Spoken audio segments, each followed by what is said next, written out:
ಚಿನ್ಮಯಿ ಮತ್ತು ಮಾಯಾ ಚಿಟ್ಟೆಯ ಕತೆ.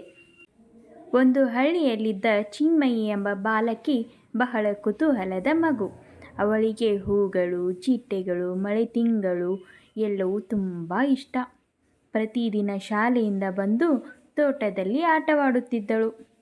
ಒಂದು ದಿನ ಅವಳು ತೋಟದಲ್ಲಿ ಹೂಗುಚ್ಛಗಳನ್ನು ನೋಡುತ್ತಾ ಇದ್ದಾಗ ಒಂದು ಅಚ್ಚರಿಯ ಚಿಟ್ಟೆ ಅವಳ ಮುಂದೆ ಬಂದಿತು.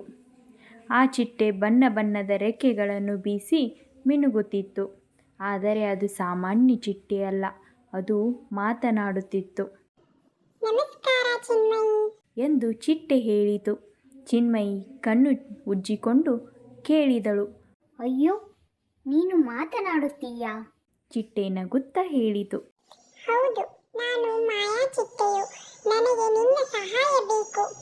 ಚಿನ್ಮಯಿ ಆಶ್ಚರ್ಯದಿಂದ ಕೇಳಿದಳು. ನನ್ನ ಸಹಾಯವೇ? ನಾನು ಏನು ಮಾಡಬಹುದು?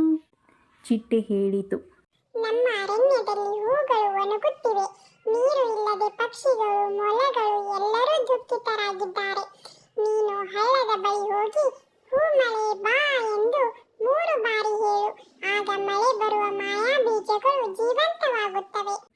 ಚಿನ್ಮಯಿ ಓಡುತ್ತಾ ಹಳ್ಳದ ಕಡೆಗೆ ಹೋದಳು. ಅಲ್ಲಿ ಅವಳು ಹೂಮಳೆ ಬಾ ಎಂದು 3 ಬಾರಿ ಕೂಗಿದಳು. ಆದರೆ ಏನೂ ಆಗಲಿಲ್ಲ. ಅವಳು ನಿಸ್ಸಹಾಯಕಳಾಗಿ ಕುಳಿತಳು. ಆಗ ಚಿಟ್ಟೆಯ ಶಬ್ದ ಮತ್ತೆ ಕೇಳಿಸಿತು. ಚಿನ್ಮಯಿ, ನಿನ್ನ ಹೃದಯದಿಂದ ಕೇಳು.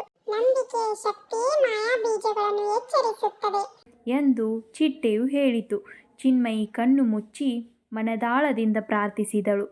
ಹೂ ಮಳೆ ಬಾ, ಎಲ್ಲ ಜೀವಿಗಳಿಗೆ ಸಂತೋಷ ತರು. ಅಷ್ಟರಲ್ಲಿ ಆಕಾಶದಲ್ಲಿ ಮೋಡಗಳು ಕತ್ತಲಾಯಿತು. ಹನಿ ಹನಿಯಾಗಿ ಮಳೆ ಬಂತು. ಹೂಗಳು ನಗುತ್ತಾ ಬಿಚ್ಚಿಕೊಂಡವು. ಪಕ್ಷಿಗಳು ಕಿಲಕಿಲ ಸದ್ದು ಮಾಡಿದವು. ಮೊಲಗಳು ಕುಣಿದವು. ಚಿನ್ಮಯಿ ಸಂತೋಷದಿಂದ ಕೂಗಿ, ಮಾಯಾ ಚಿಟ್ಟೆಯು, ನೋಡು, ನಿನ್ನ ಅರಣ್ಯ ಜೀವಂತವಾಗಿದೆ. ಚಿಟ್ಟೆಯು ಹಾರುತ್ತಾ ಬಂದು ಹೇಳಿತು. ನೀನು ಅದ್ಭುತ ಮಗು ಚಿನ್ಮಯಿ. ನಿನ್ನ ನಂಬಿಕೆ ಪ್ರಕೃತಿಗೆ ಹೊಸ ಜೀವ ನೀಡಿದೆ ಎಂದು ಚಿಟ್ಟೆಯು ಚಿನ್ಮಯಿಗೆ ಹೇಳಿತು. ಚಿನ್ಮಯಿ ಕೇಳಿದಳು. ನಾನು ಮತ್ತೆ ನಿನ್ನನ್ನು ಕಾಣಬಹುದಾ ಎಂದು. ಚಿಟ್ಟೆ ನಗುತ್ತಾ ಹೇಳಿತು.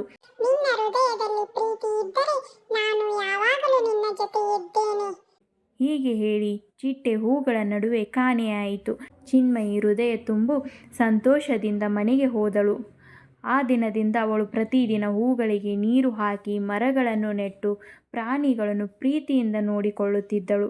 ಆಕೆ ತನ್ನ ಸ್ನೇಹಿತರಿಗೆ ಹೇಳುತ್ತಾ ಇರುತ್ತಾಳೆ, ಪ್ರಕೃತಿಯಲ್ಲೇ ನಿಜವಾದ ಮಾಯೆ ಇದೆ. ನಾವು ಅದನ್ನು ಕಾಪಾಡಿದರೆ ಅದೇ ನಮ್ಮ ಸ್ನೇಹಿತ ಎಂದು.